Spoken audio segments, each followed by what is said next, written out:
My name is Hunter Forbes, and you're listening to Pro Lacrosse Talk. On Schreiber. Sidearm win, scores! Now it's one. Padel scores! Hands off for Ravel, switches hands and scores! Carly Ohlmiller showing off those shifty skills. Right off the bat, there's Lyle Thompson.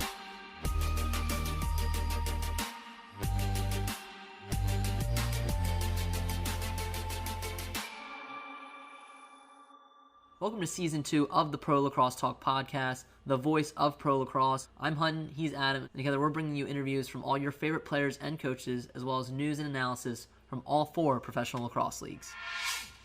Welcome to another episode of Pro Lacrosse Talk. We're here with Hunter Forbes, former face-off specialist with Jacksonville University, now on the PLL's Chrome Lacrosse Club. Hunter, welcome to the show. Thank you for joining us today. How are you doing? Doing well, Hunter. Adam, thanks for having me. Of course, it's exciting to kind of talk to a new member of the Chrome. This is your first experience actually in the pros. We're going to get to that a little bit later, though. We kind of want to first start off when you first picked up a stick, when you first started facing off. You grew up in, a growing hotbed for the sport in Georgia. So when did you first get introduced to the sport of lacrosse? Yeah, so I was first introduced. My brother actually played back in high school. I have a 29 turning 30-year-old brother. He played when we lived in Omaha, Nebraska, way out in the Midwest, not even really a growing hotbed out there, but he played it way back when. And so I would, go to his games, and I was more interested in like playing under the bleachers and playing ball than watching. I was a bad brother. But really officially playing lacrosse, it wasn't till we moved to Georgia. I wasn't really playing any sports. My parents kind of gave me the choice between finding a sport or they're going to make me join the swim team. I'm not a big guy. I definitely don't have that swimmer's body or physique. So when my best friend, Duncan Morris, at the time, he told me, hey, come pick up this lacrosse stick, play with me and some of my buddies. I went with him, had a great time, and then we joined the same like rec league, middle school, like eighth grade. We joined the same little rec league, and then haven't looked back since. No, that's awesome. And when did you kind of, gravitate towards the face-off position? Was that kind of early on, or did it maybe come in high school? You kind of figured that was like your best spot on the field, or when did that kind of come about? Yeah, I think it was kind of like going at the later part of that first season, going into my freshman year of high school. I had a coach at the time who said, "I like given your build, and I think you'd be good at it." Frankly, he's pretty much just saying I'm a short guy, but luckily I had a really couple good teachers, and Pat Baldwin played up in Cortland State, and then Justin Evans later on in my high school career, who played at Mercer. But they were really influential on me, and huge just roles in me developing as a face-off guy. I went to Woodstock High School here in North Georgia. Loved playing there. Had an absolute blast. I wasn't just a face-off guy there. However, I was an offensive midi. Kind of just tried to play as much as I could because I love the sport so much. But really developing more face-off wise, I faced off my freshman year for him just as a face-off guy, and then kind of developed as a lacrosse player alongside that throughout my high school career. And then when you start looking at colleges, I started really specializing, realizing for like club lacrosse, competitive lacrosse, face-offs were probably my best way to get noticed. So junior year, senior year is when I really, kind of focused in on it. Nice. Well, you definitely did get noticed, right? You ended up at Jacksonville with Coach Galloway. So what really drew you down there and to play for the Finns? So to be honest, they were the only Division I program that was that I had any contact with. I was pretty late in the recruiting process. It was actually the old staff that I think I was seeing at the Under Armour South tryouts. I got an email the next week. I couldn't believe it, especially I thought about lacrosse at the next level a little bit, but until I got that email, it didn't really seem like a realistic goal.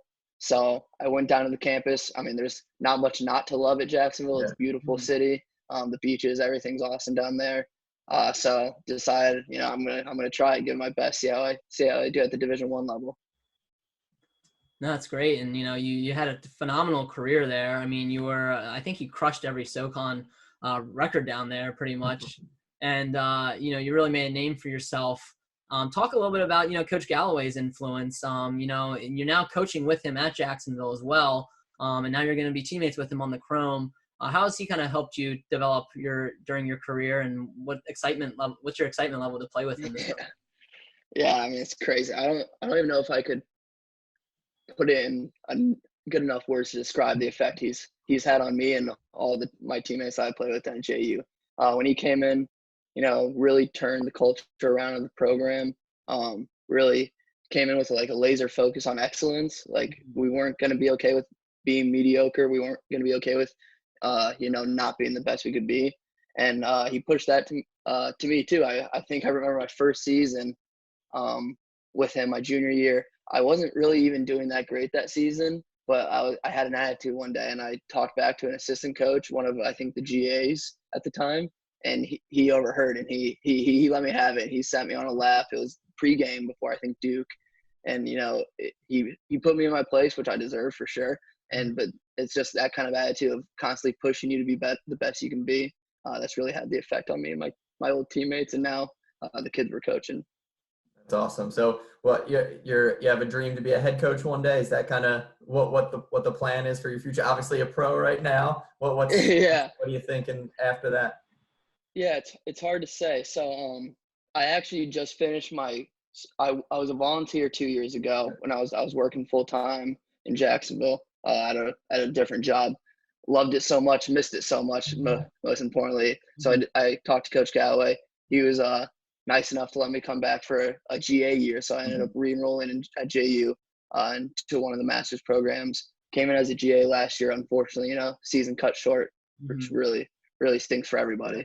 But right now I'm actually back in Atlanta. So it's, I go back and forth. It's really hard because I love coaching so much, but I think at the time I might be taking a step away from coaching to pursue different careers. What that entails, I'm not completely sure.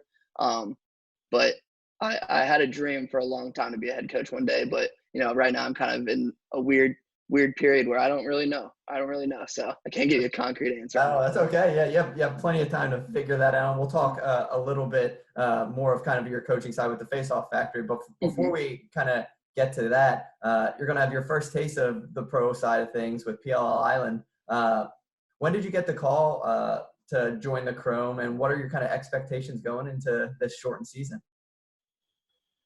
So I got the call, or I got an email June 15th, the morning of like the waiver wire period, from Coach Suda, and he asked me to give him a ring. I was freaking out, for the week leading up to it, just like constantly anxious, constantly bugging Coach Galloway, and Coach Cornelli, who was my face-off coach when I was there. He trained me for the month previous before like the waiver wire, and he kind of was trying to get out feelers for me, putting out the good word, hopefully, hoping I could get picked up.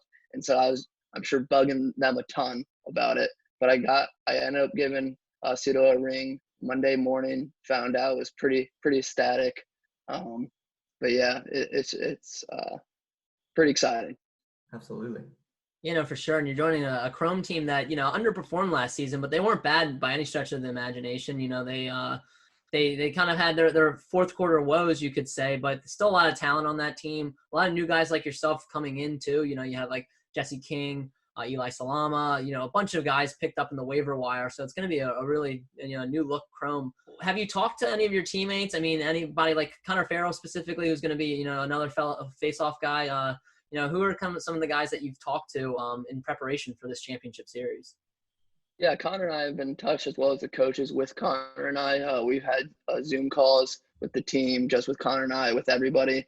I'd say that's a surprising but very welcome surprise. That how close the team already is. I mean, we're having meetings, business meetings, talking about lacrosse, but we're also having just talks outside of that. I think we're having one tonight even where we're just going to hang out and, get to know each other a little more and just kind of hang out. Yeah, it's just going to be fun. And I really enjoyed that aspect of kind of like becoming a part of a team again. That's, I think I agree, speak for a lot of college athletes when they move on past their college years, it's the lack of feeling like a part of a team that they miss the most. And I'm really fortunate to have the opportunity to go through that again. No, definitely. Awesome. Yeah. And kind of going off of that with the PLL rules for the face-off, what are your thoughts on how they kind of differ from the college? And now speaking of the college rules, are kind of up in the air too and changing. You talked to Greg about that a little bit. Talk about your thoughts on these rules in the PLL. Yeah, so the rules in the PLL, I think they actually play in my favor with my unique style of knee down neutral grip, just because of how I kind of punch into the ball. It's a different motion. So being further away from the ball, if it affects me less, I'd say I'd have an advantage at it, just a slight advantage at that a little more. The wings being a little closer, that's just going to require more, I think, lax IQ, more ready to be an athlete also, not just a face-off specialist, not just a clamp specialist, but an actual athlete and be able to make decisions out there. But also I think the short and length of the field gives a lot of opportunity for face-off men and their wings to do some good things in transition.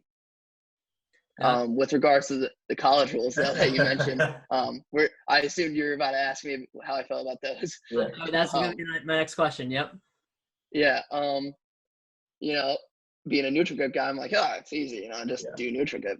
Come on, stop complaining, guys. But no, I definitely recognize people's frustration with the quickness of it. I'd say, especially with the debate if there's even going to be a fall ball at all.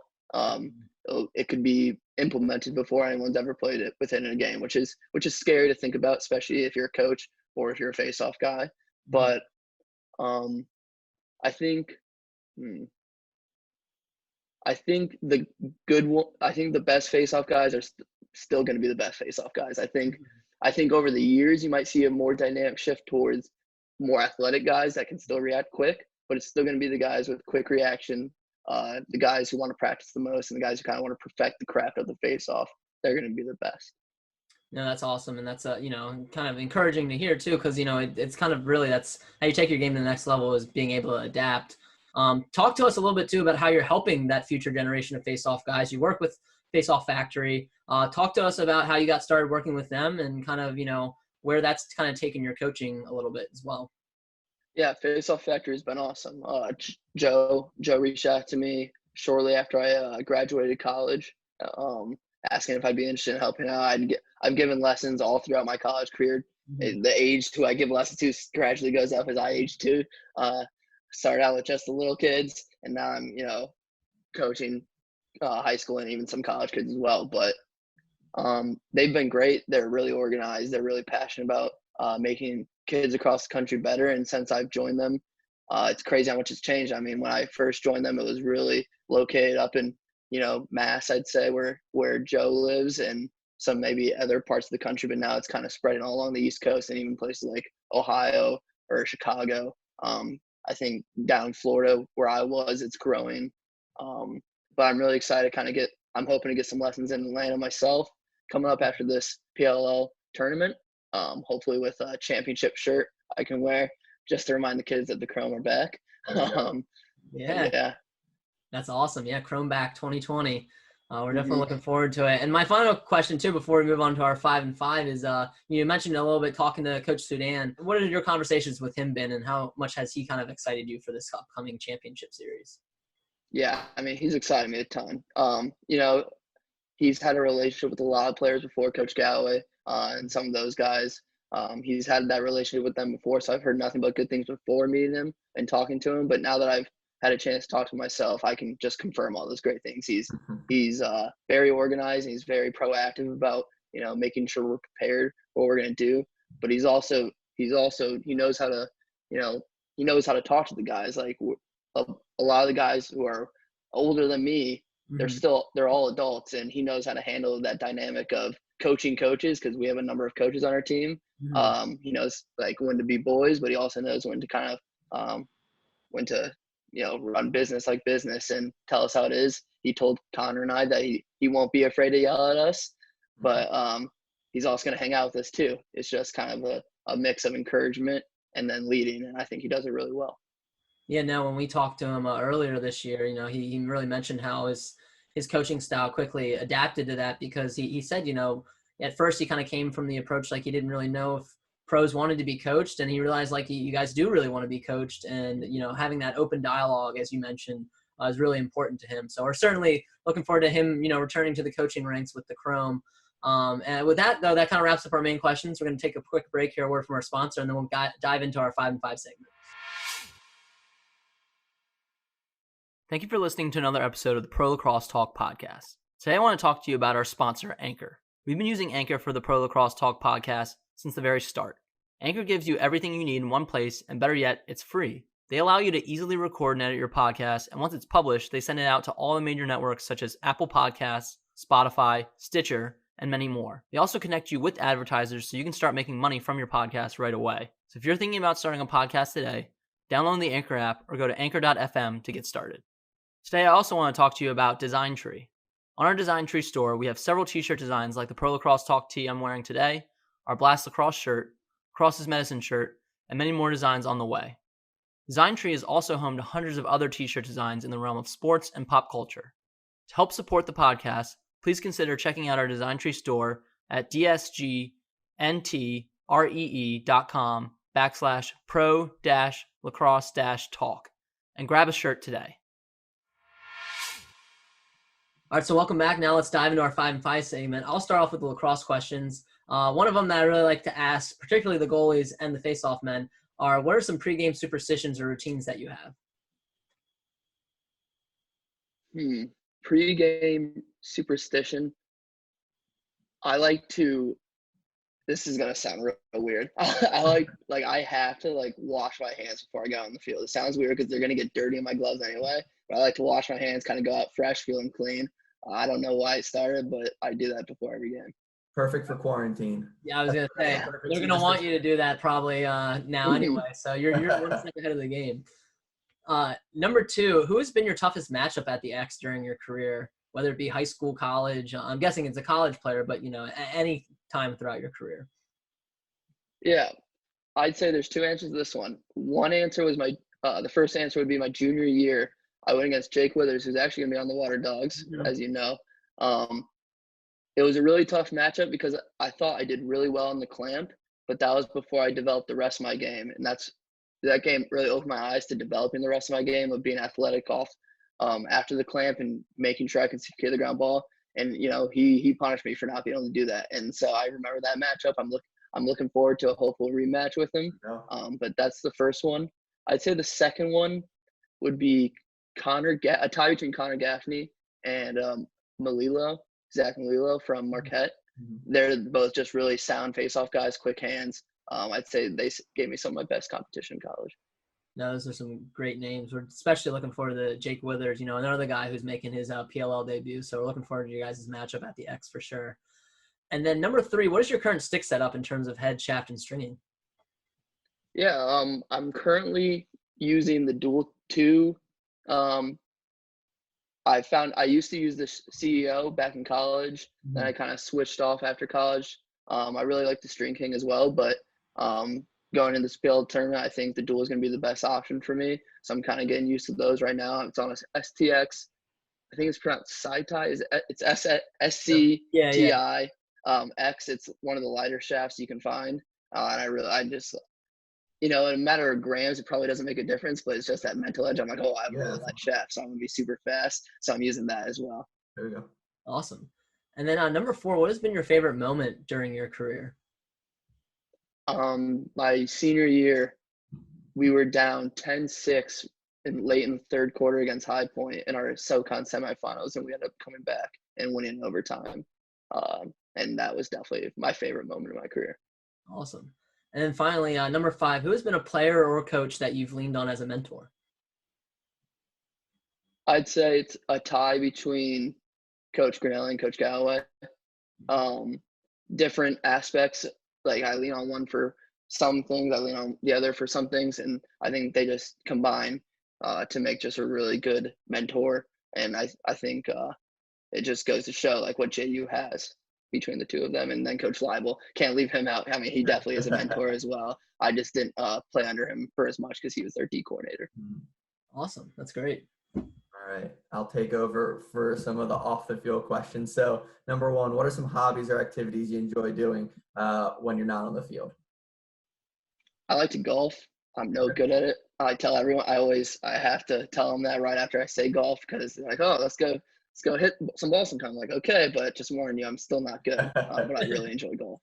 There's probably some good spots in Florida to go by Jacksonville. Huh? Beautiful courses. Awesome.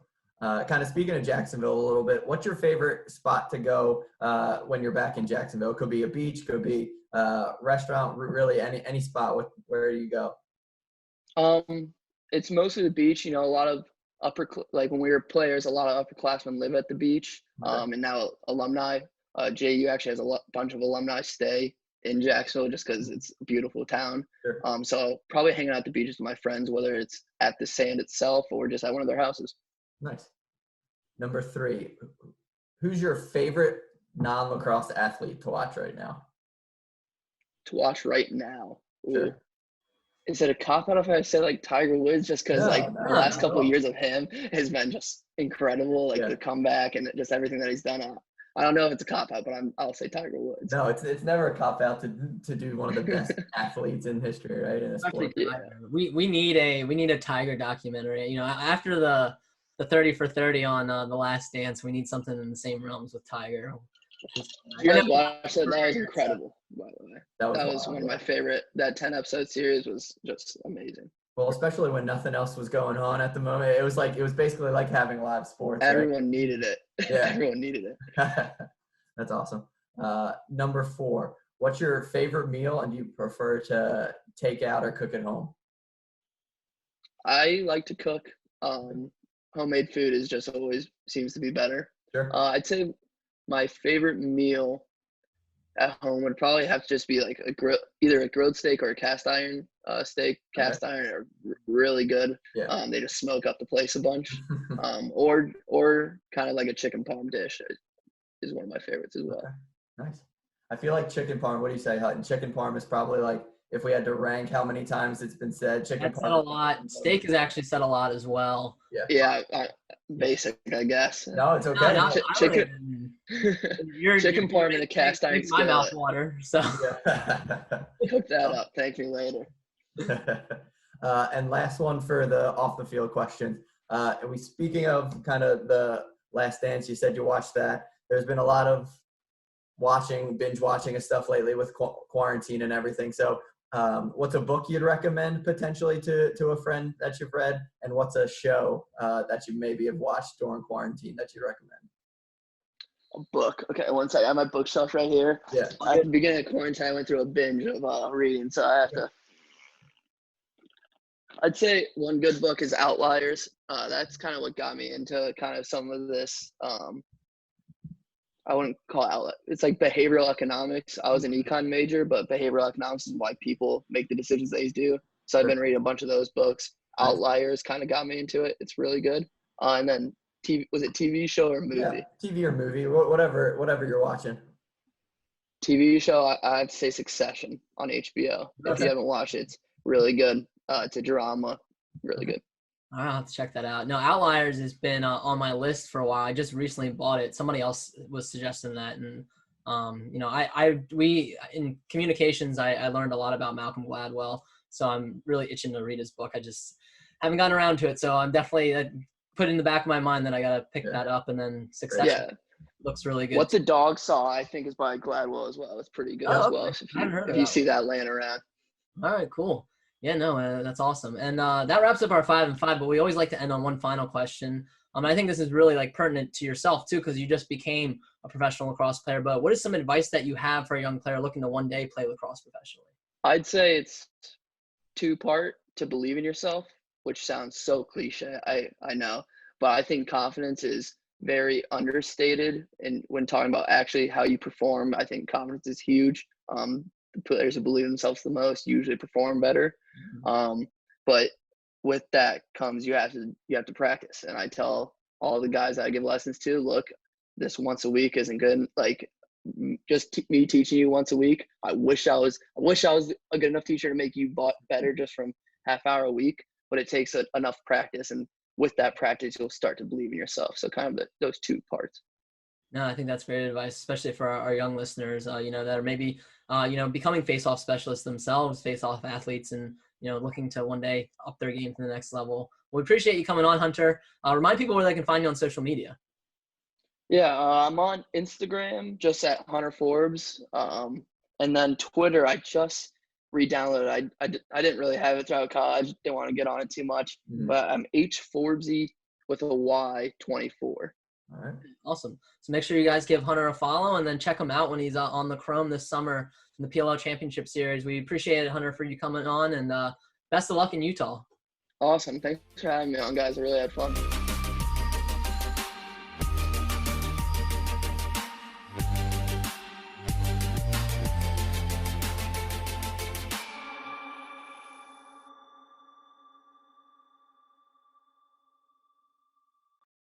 Today, I also want to talk to you about Phoenix supplements. I started using Phoenix supplements after searching for a supplement brand that didn't use any unnecessary additives. Phoenix's line of supplements use only the required ingredients and is free of any fillers that many supplement companies use. Not only that, but their supplements are produced here in the US in an FDA-regulated facility, and the best part is they taste really good. I personally like using the Orange Dreamsicle protein blend in the morning, and I use their chocolate whey following workouts. So if you're interested in trying Phoenix supplements, visit their website, fnxfit.com, and use the code PROLACROSSE to receive 15% off your order today.